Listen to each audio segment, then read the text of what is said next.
Laisser mariner. L'auteur raconte quelque chose qu'il aime beaucoup.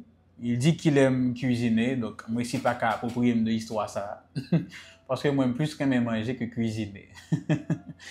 Il dit que il aimait cuisiner. Et d'après expérience en tant que chef, bon, quand même, il y a certains plats qui demandaient plus de temps. Parce que pour lui-même, d'ailleurs, cuisiner, ça rapportait beaucoup de joie. Pour le ouais, famille, les chita, manger, à déguster, plat que lui-même, les fin préparer. Il dit que lui apprend qu'il y a certains plats qui demandaient du temps pour plat prendre toute goule. Et par exemple, il cite le tofu. Tofu, ça, sous forme non marinée, ou pas qu'à manger. Il pas de saveur. C'est-à-dire que, sous quitter les mariner, il prend du temps, ou mettez de la bonne sauce et les bonnes épices, les mangeables deviennent tout à fait délectables. Il dit c'est de même pour la parole de Dieu lorsque nous passons du temps à la méditer.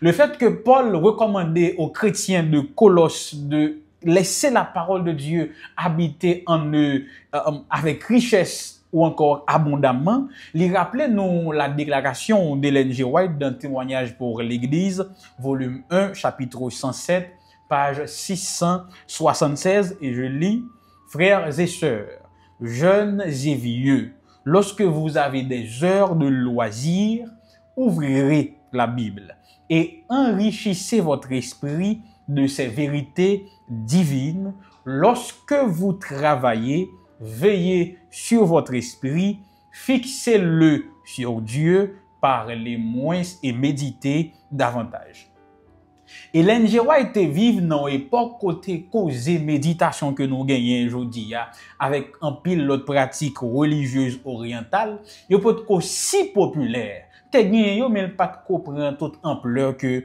les gagnent aujourd'hui là. Donc quand Ellen G. White nous invite, exhorter moun qui t'a vivre dans l'époque pour méditer, à qui ça a été fait référence même? Et qu'en est-il de Paul? Même si Paul pas dit mot méditation, hein, mais c'est sûr que l'on bien gardé, ils font appel à la méditation. Qui ça méditation? C'est quoi la méditation biblique? Dans l'hébreu, il y a deux mots pour méditer.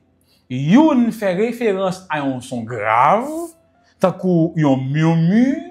L'autre là, il veut dire être complètement absorbé. Ou encore, se focaliser sur quelque chose. Donc, idée biblique méditation, hein, c'est un monde qui a réfléchi, qui a ruminé, qui fixe celle pour capable joindre sens chaque texte biblique gagné.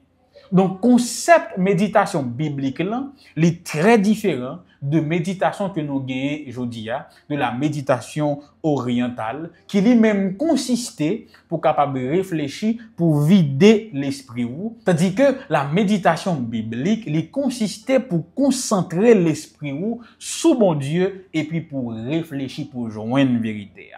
Je me dis là, dans Colossiens 3, verset 16, Paul pas dit mot méditer, mais certainement, il était pensé avec concept biblique là, lorsque il dit chrétiens colossiaux pour yo quitter les écritures ou encore pour focaliser abondamment ou richement sur les écritures. Il était voulu pour que ces Colossiens yo communiaient profondément avec Dieu par sa parole. Chers jeunes, hôtel d'adoration nous yo pas seulement des lieux où nous lisons la parole de Dieu, mais plutôt des lieux où nous méditons la parole de Dieu pour ensuite continuer à réfléchir sur ce que nous avons médité tout au long de la journée. Ellen G. White enseignait que c'était un moyen pour diriger l'esprit de nous vers le ciel, vers Dieu. Pratique essentielle dans l'adoration sur l'autel nous, li consistait dans le fait que nous focaliser sur parole bon Dieu, que nous passer du temps pour nous méditer sur lui.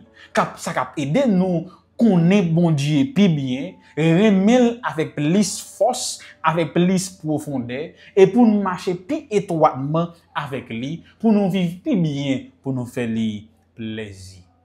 Alors, méditons la parole de Dieu au sens biblique du terme. Après avoir regardé votre texte écrit à noter, Quels éclairages particuliers vos notes semblent-elles indiquer dans l'ensemble? Quelles questions émergent après l'étude d'aujourd'hui? Quelles parties trouvez-vous difficiles? Quels autres principes et conclusions découvrez-vous? Seigneur, s'il te plaît, aide-nous à nous enrichir de ta parole quotidiennement pour mieux te servir au nom de Jésus. Amen.